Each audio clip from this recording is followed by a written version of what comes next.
Okey guys, Assalamualaikum. Hari ni kita nak tanam ulat raja. Nak tanam sini lah. Bila-bila nak tunggu tomato besar, kita ulat raja dulu. Boleh buat makan lah kan.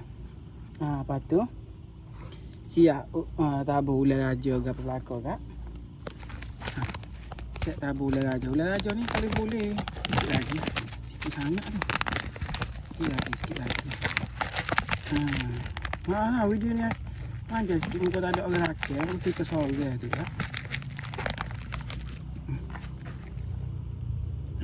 Gitu je ulat raja ni. Tak payah dia. Lepas tu kak kita sirai. Kita sirai apa nak sirai gini ya. Mudah-mudah kita sirai dia.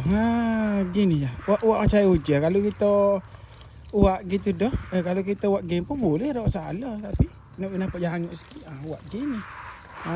Beres. Gitu lagi. Siap.